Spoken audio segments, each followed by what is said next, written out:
Gotta move, gotta set the pace, gotta groove. What's a new thing?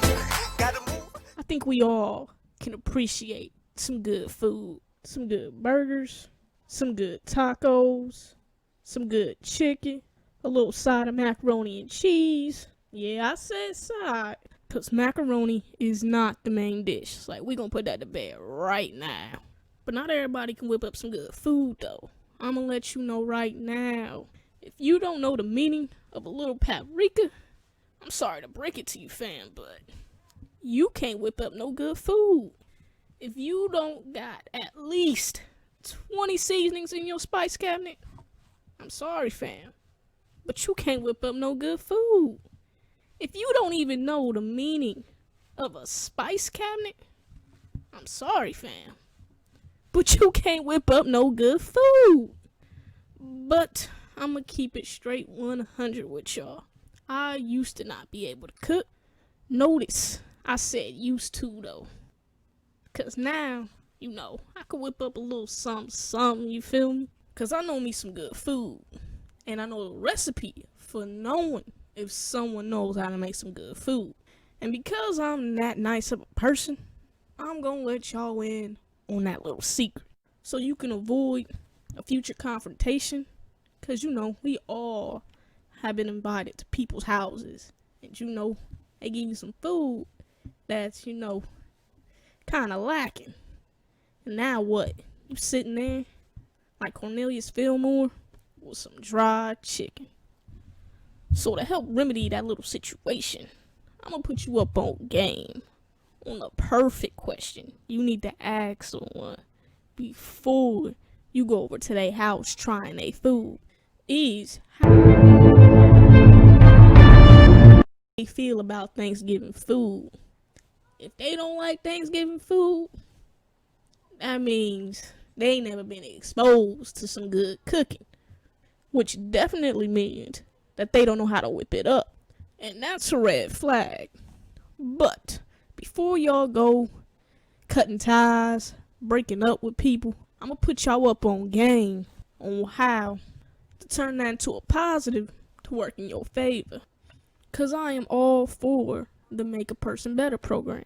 Let me paint this picture for y'all right quick. Say that girl that can't cook but wants to cook. See, I can work with that. You feel me? I can take her back home to mama, to auntie, to grandma, and they can show a few things. And they gonna show a few things the way I like it, you feel me? Like, perfect scenario, you feel me? As if you take a girl that can cook, that's not willing to cook, see, I can give you the skills to cook, but I can't give you the will to wanna cook, you feel me? But you know, I'm not saying this to throw shade at anybody, nothing like that. Like I said, I am all for the Make a Person Better program, you feel me? None of us just hop into a kitchen, pick up that skillet, and we just automatically Bobby Flay, Betty Crocker in that mug. It all comes with practice, patience, and some time. Cause you're gonna have mishaps in the kitchen. I was the same way. So I'm gonna let y'all in on a little secret, you feel me? Strictly classified information here about one of my biggest mishaps in the kitchen. This was back in my high school days, and I was taking this home ec class, you know, trying to get right. Nah, I'm playing. I was trying to take something like a programming class or something else, and the only class they said that was available was this home ec class, which sounded like a load of crap to me, but you know, whatever. So how this home ec class worked was we would have a lecture about whatever food we was cooking, you know, about its origin and what holidays or events you would usually eat it on. Then she give us the recipe. We go back in our groups and we cook them. That was basically how the class was set up. But on this particular day, we had shorter classes. I think we had like our graduation test that morning, so all our classes were shorter. So instead of having a lecture, she just gave us an apple fritters recipe, something simple to make that wouldn't take up too much time. But it's also just enough steps so that everyone in our group had something to do. So in this recipe, One person would have to chop up the apples. Another person would coat them in the batter. The third person would fry them up. And then the fourth person would take them out of the frying pan. So we in our group and everybody's kind of picking out what they really want to do. I didn't really have a preference, so I let everybody else go. And they look at me and they're like, yo, you can just take the fritters out of the pan. And I'm like, cool. Easy A for the day. Simple step.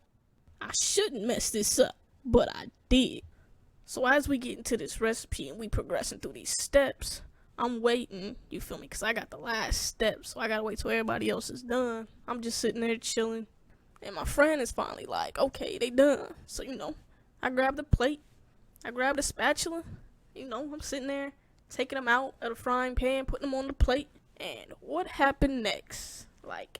I cannot explain to y'all how this happened. I got theories, but I don't know what went wrong with my technique. I have done this many times, taking things out of a frying pan, put it on a plate. I've done it.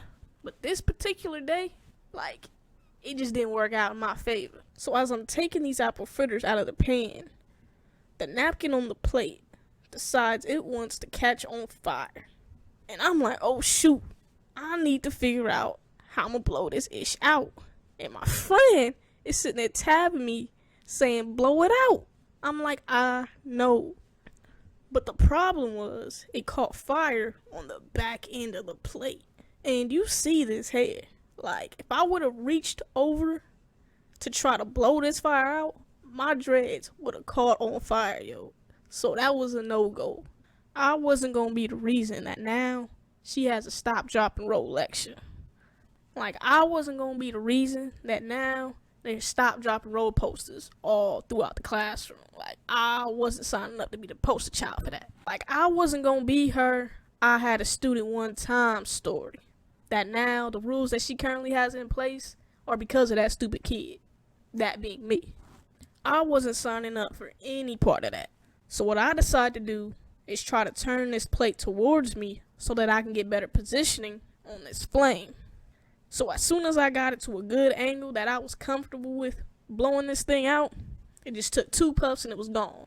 So as the situation is now resolved and my heartbeat is now returning to normal, I quickly realized oh snap, that easy A for the day can quickly be wiped out if the teacher's seen this ish.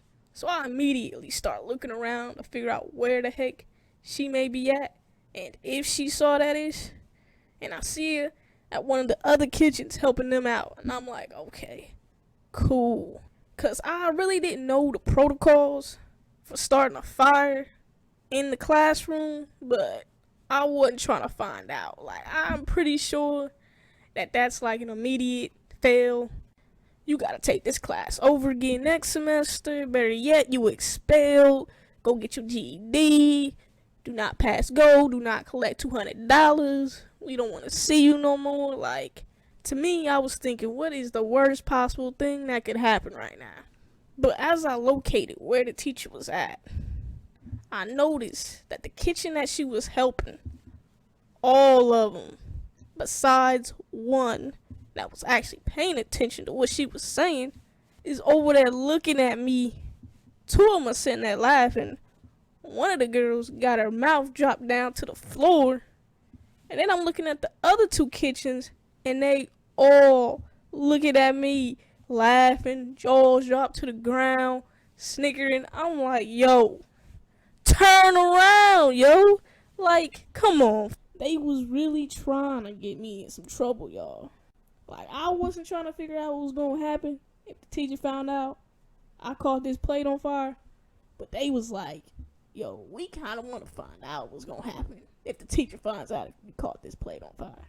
So in the mix of me telling them to turn their nosy butts around and them having to deal with their own fritters, they finally decided to mind their own business. But that wasn't the end of it. Because as we cleaning up, my friend points out that, yo, the plate is now burnt. You can see the burnt marks, the scorch marks on the side of the plate where the napkin was. So I'm like, oh shoot. I'm trying to sit there and scrub it some more, see if I can get it to come off, but nothing. So I'm like, alright, we'll just hide that dish, you feel me? Like, let's take this plate and put it, like, in the middle, like, somewhere at the bottom, somewhere that someone is most likely not to grab this plate until about 3 or 4 classes, you feel me? Like, it's alright if, like, 4 classes down the road someone grabs it, 'cause then, you know, which one of these 4 classes burnt the plate. You know, it don't look like we obviously burnt that plate. Well, I guess I want to say that I obviously burnt this plate. So I tried to hide the best I can among all these other ones. And I'm like, alright, if I come in tomorrow and she don't say nothing, then she obviously don't know that I'm the one or that someone in my group ain't the one that did it. So I'm like, cool. I come in the next day, she doesn't say nothing. I'm like, alright. She either knows about it and don't know who did it, or she don't know about it. I'm like, cool. Because I barely escaped out of this one. Because everybody was trying to make sure I caught this L. But you know, moral of the story, I guess, you know, you're going to have some mishaps in the kitchen, in life in general, but you know, keep working at it. You know, I don't know. I digress.